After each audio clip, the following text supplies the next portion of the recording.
taking you on a journey for the pursuit of PPC. Welcome to PPC Rockstars. Get ready to rumble through the latest PPC news and views from around the blogosphere. Learn from our host and the PPC pros that will take you to the promised land of PPC profit. We're cashing in the clicks with the PPC Rockstars. Here's your host, David Szetela. Hey, PPC friends. It's another episode of PPC Rockstars, and I have with me a friend of the show and a friend of mine, none other than Frederic Valais. Hey, Frederic, how you doing? Hey, I'm good. How are you, David? Thanks for having me back on. Always a pleasure. Hey, you have uncovered some very, very secret, I'm not going to ask you how you got this information, but very secret information about quality score. I'd love for you to share it with us. Yeah, so, obviously I was on the quality score team at Google for quite a while in my days as the evangelist there. And then after I left, we built a quality score tool so you could track historically how things were changing in your account. So we did that as part of Optimizer. And we thought it was sort of time to revamp that tool and add a couple of new data points. So we decided to start looking at some of the data that we had tracked through our own accounts. And interestingly enough for us, around the time that we put our new tool in beta, Google was introducing, I think, the first quality score change they've done in 2 years. So that certainly made for an interesting timing. But so the change, obviously, that Google announced, first of all, that kind of gives context to this whole thing, was on July 28th. They made kind of, not a very big deal, but they had a small post on Google Plus that said they were going to change how they assign quality scores for new keywords. And so a couple of things that we found that we can discuss today, but basically the new average quality score is a 6. We found out how long it takes for keywords to be updated, how many impressions it takes. We found out some stuff as far as what this change actually means in terms of CPC for accounts. We analyzed first page bid estimates, and so we have new insights on how often those are updated and what you should think about when using first page bids for bidding purposes. So those are kind of the findings that we had. In what way is this different? What was the change from makes it so notable?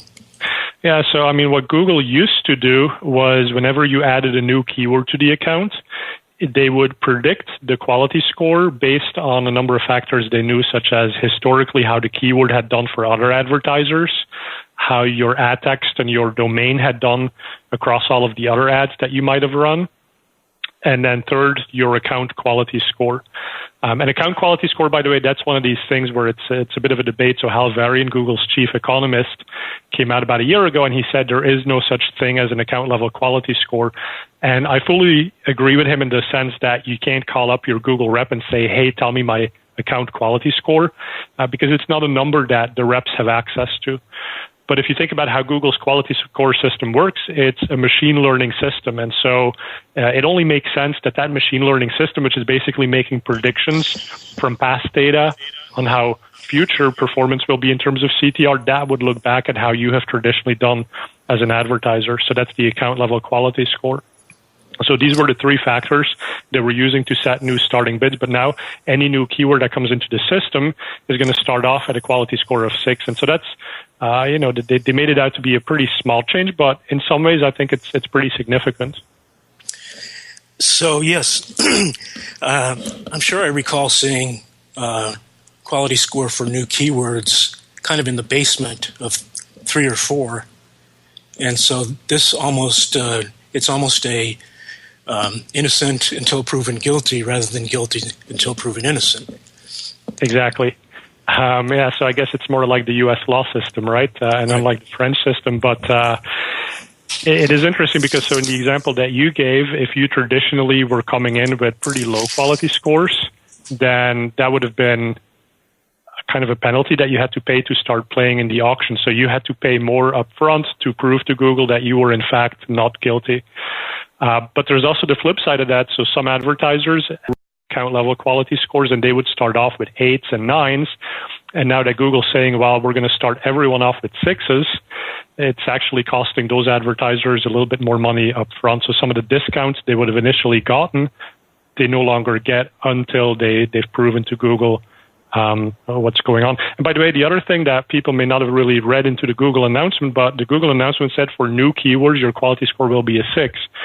While that doesn't just mean if I add a new keyword today, the quality score will be 6. It also means that for some keywords, probably many keywords in my existing account, they don't have enough data yet. So if my quality score used to be a 9 on that, all of a sudden it became a 6. And so what we did, we looked at our quality score tool, and we saw for many accounts on the day before Google made the announcement, there was actually a dramatic shift in account level quality score. And so we also have a little visualization that says how many keywords exist at each level of quality score. And we definitely saw stuff moving towards 6. So, like you're saying, some 3s and 4s all of a sudden got the benefit of becoming 6, but at the same time, a bunch of 8s and 9s also became 6s because they didn't have enough data yet. Right. So what's the net effect? Are you seeing any impact from this change? Yeah, so at the accounts that we've looked at, definitely see some CPC impact. And again, it's sort of that penalty goes away for some advertisers, and for other advertisers, it's the benefit of having had good quality score and enjoying the lower CPC goes away temporarily. So there's definitely a CPC and cost impact that comes along with this. And that to us, that's sort of the net. The other thing that we started looking at then is, well, how long does it really take for a keyword before Google presumably knows what the quality score should be? So at what point can you expect it no longer to be a 6? Or if it's still a 6, 6 is then the actual number that Google believes is the right one for that keyword. And so what we did is we did an analysis where we looked at all-time history, keywords across an account, and what was the distribution of quality score, different quality scores at different numbers of impressions. So for keywords that had 1 impression, how many were at a quality score of 6? And then for 10 impressions, 100 impressions, 500 impressions, 1,000 impressions. And we saw this curve where the slope was really steep between 1 to 100 impressions. So as Google was accruing between 1 and 100 impressions, they were very quickly dropping the number of keywords at a quality score of 6. After about 100 impressions, that slope really flattens out. So based on that, we believe that at most it takes Google about 100 impressions before they really know what your quality score should be. So that was an interesting new finding, because I know that that's often a question we get at conferences is, well, how many impressions should I wait before I know that I'm actually good or bad? So we think it's somewhere around 100. And I do want to caveat that, by the way, right? So Google oftentimes knows much quicker than 100 impressions. But what I'm saying is, if after 100 impressions you're not happy with your quality score, you have to figure it's more of something you need to fix as opposed to just waiting for Google to figure out what's happening. Gotcha. So, for example, if new keywords are introduced and they're rated a 6 and the advertiser really thinks that they should be 9 or 10, they only need to wait 100 impressions for the quality score to normalize where it should be? Is that what you're saying?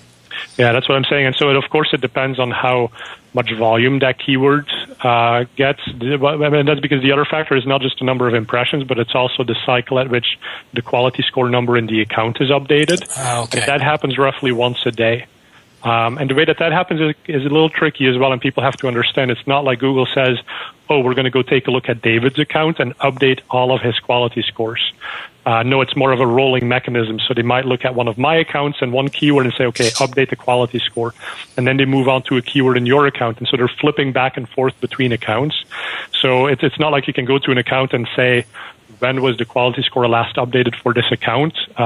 There's no answer to that. It's kind of a rolling update, but it generally happens after about 24 hours. So each keyword is reevaluated, or this quality score number that you see is updated after 24 hours. For keywords with really high volume, it could be multiple times a day, but for any keyword, it's once a day. I see what you're saying. Hey, speaking of quality, we have some patrons lined up, sponsors lined up to give some quality messages here. So, Frederic, please stay with us. And PPC Rockstars. We'll be back after we click through our sponsors.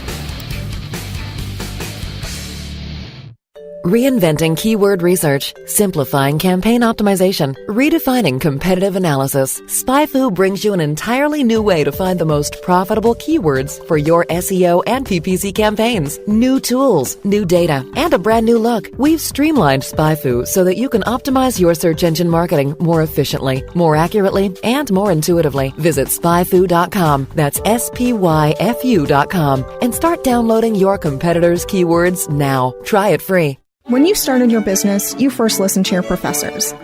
Now that your business is growing and gaining ground, you only seek out professionals. PPC Professionals, an industry leader for highly optimized search marketing campaigns with over 30 years of combined management experience. Our professional approach to every campaign helps you find every avenue of revenue so that you can not only stay ahead of your competitors, but get a return on your investment and increase your bottom line. PPC Professionals, personal, professional, PPC services. ppcprofessionals.com.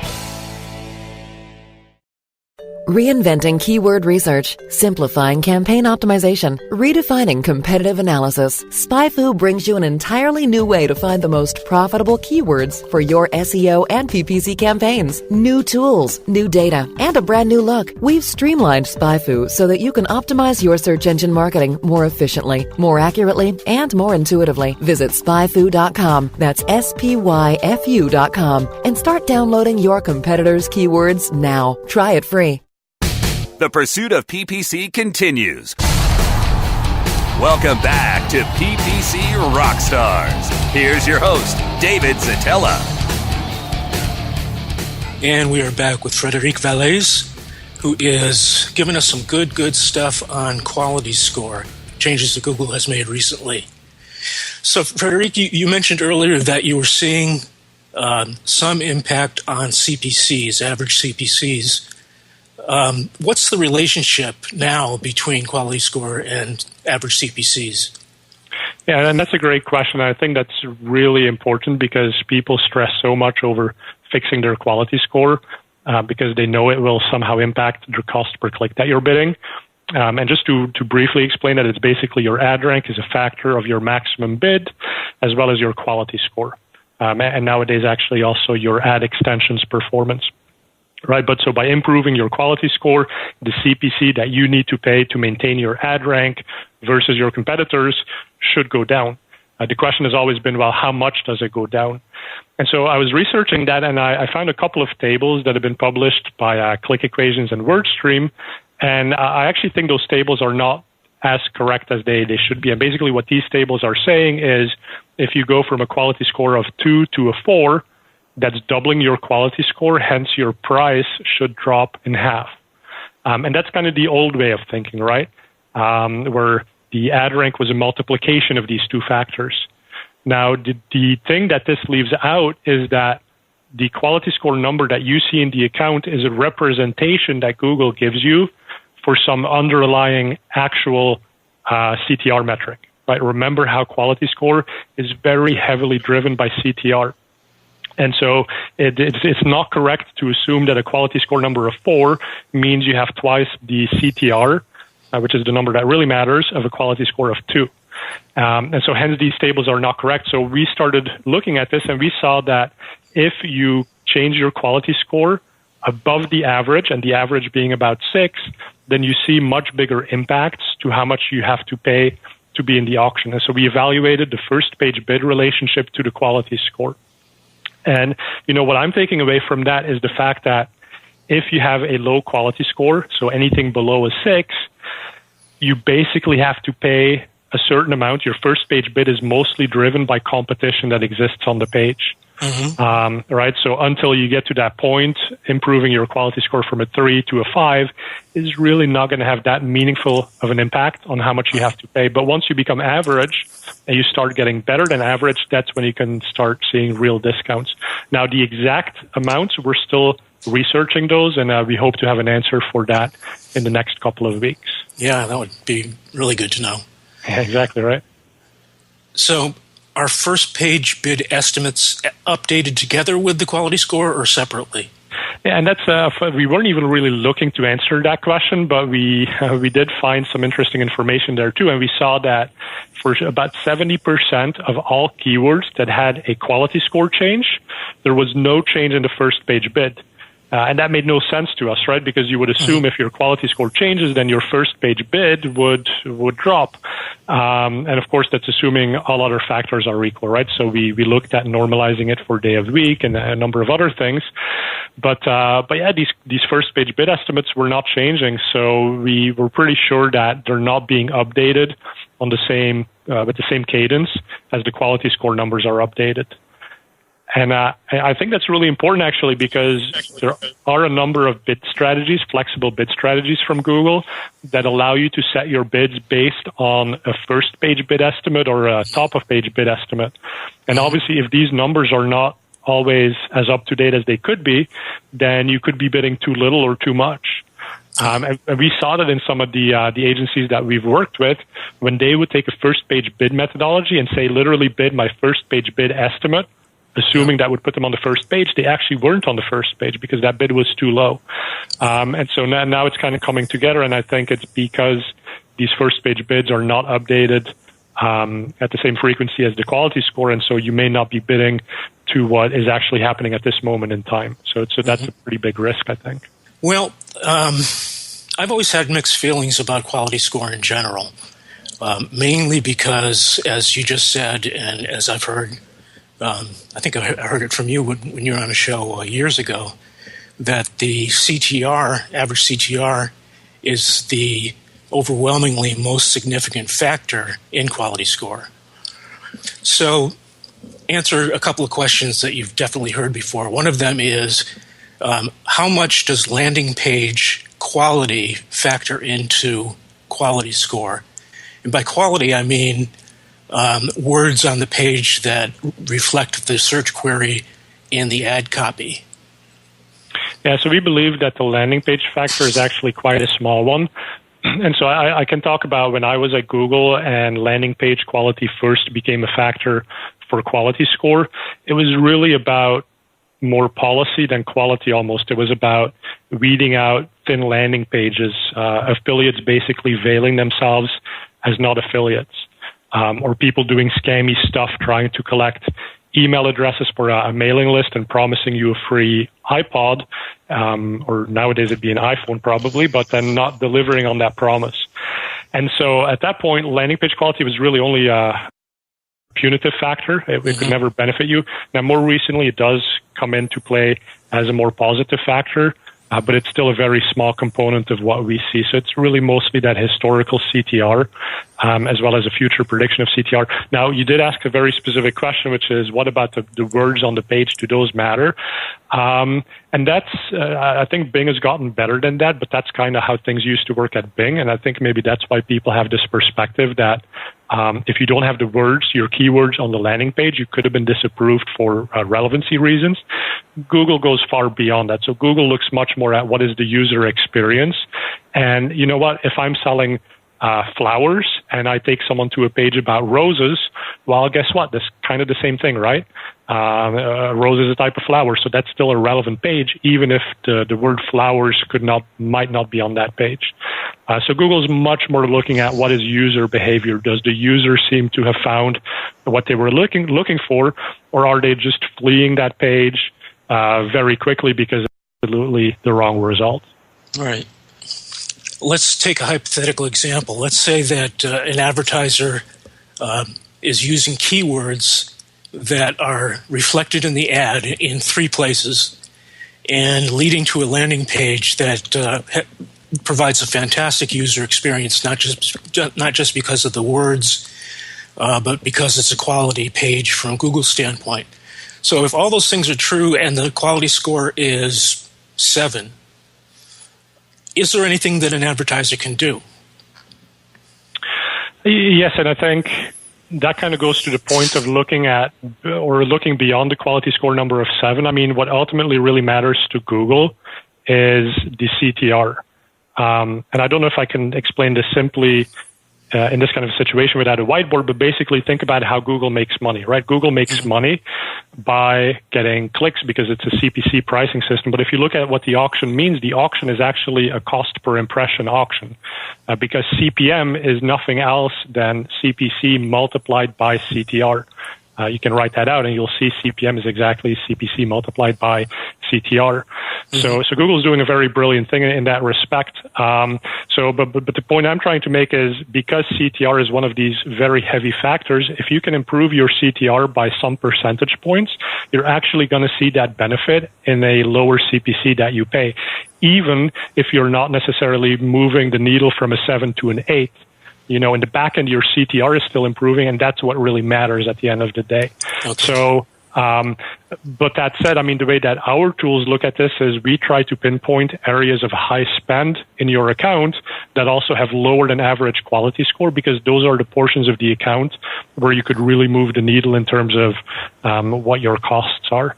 Right. Until you're at a quality score. And that's the thing, right? Even if you're at a quality score of 10, guess what? You can still make it better. It's not going to become an 11 all of a sudden, but if your CTR improves, it's going to have an impact on how much you pay. Hey, speaking of impact, we have some really impactful words from our sponsors. So, Frederic, please stay with us, and listeners, don't go away. PPC Rockstars. We'll be back after we click through our sponsors. Hey, this is Danny Sullivan to talk to you about Bruce Clay Incorporated. They've made Inc. Magazine's list of growing private businesses and have exhibited and sponsored at my conferences since the very beginning. You've seen their search engine relationship chart, or you've read their SEO code of ethics, so you know they're SEO experts. But did you know they can help you with PPC, web analytics, web design, marketing strategy, promotion, and branding? Yep, get everything you need for success in the online marketplace. You can check it out from the professionals at Bruce Clay Incorporated. For over 10 years with offices worldwide, they've got the answers you need. Check them out today at bruceclay.com.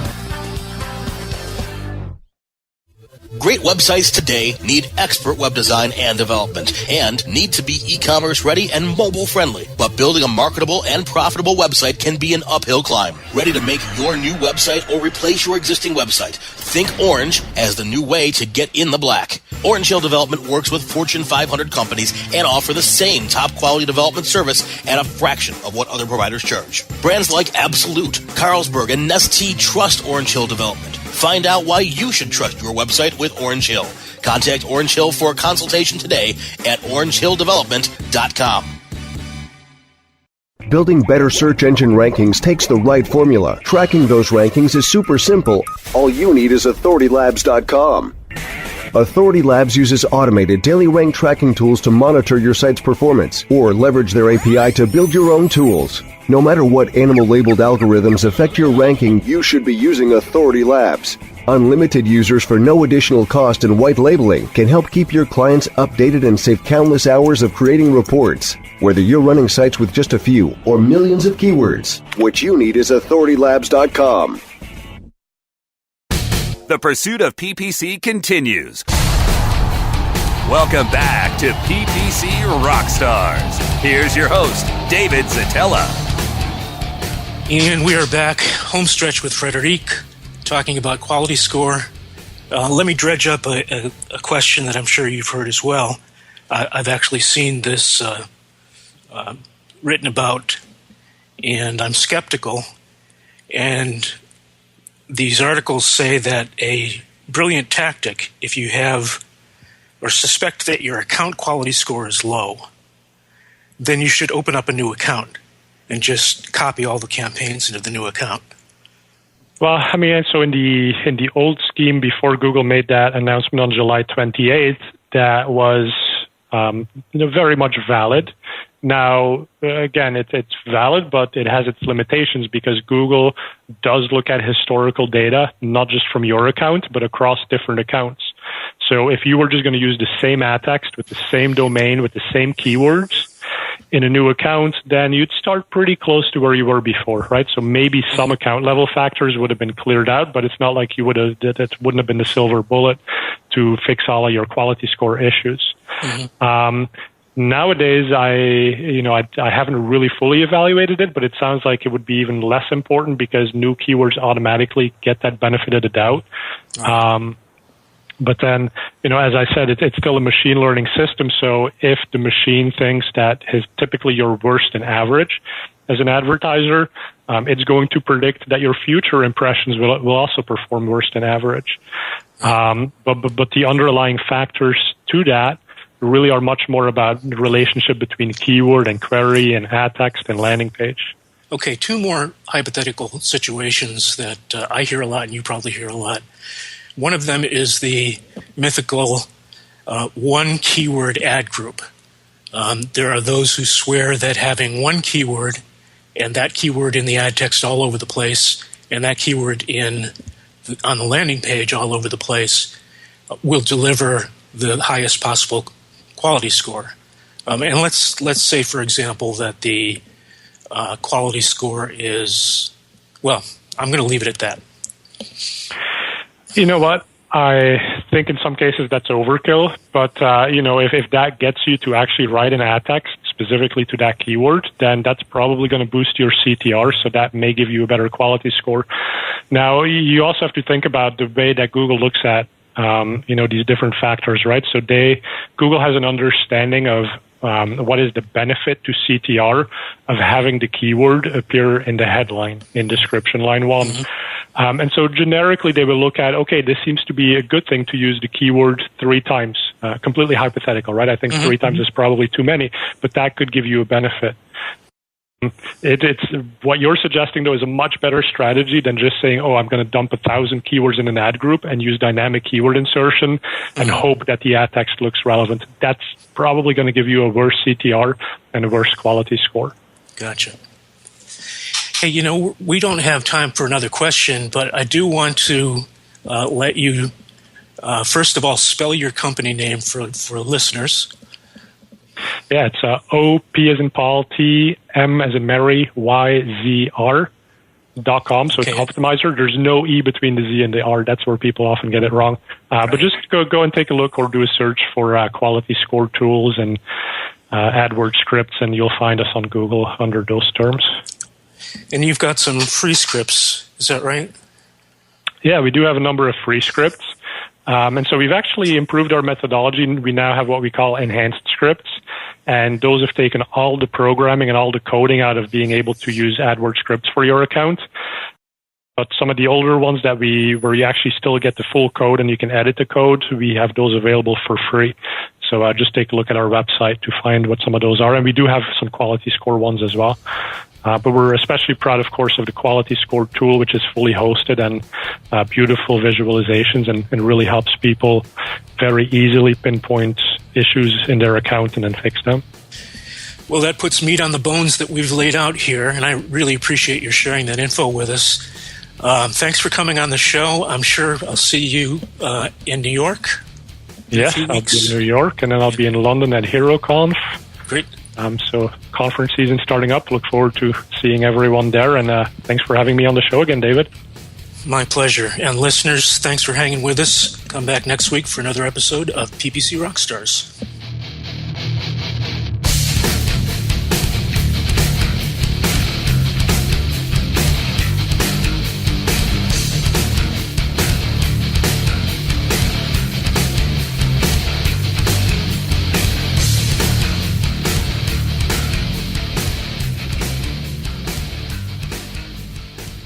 This has been a presentation of WebmasterRadio.fm, the world's largest business-to-business radio and podcast network. We welcome you to sample past episodes of this program, as well as our complete library of programs, on demand or on the air via our 24/7 live audio stream at www.webmasterradio.fm. The opinions expressed on this program are those of the guests and hosts and do not necessarily reflect those of WebmasterRadio.fm's management or sponsors. Any rebroadcast or redistribution without authorized consent of WebmasterRadio.fm is prohibited.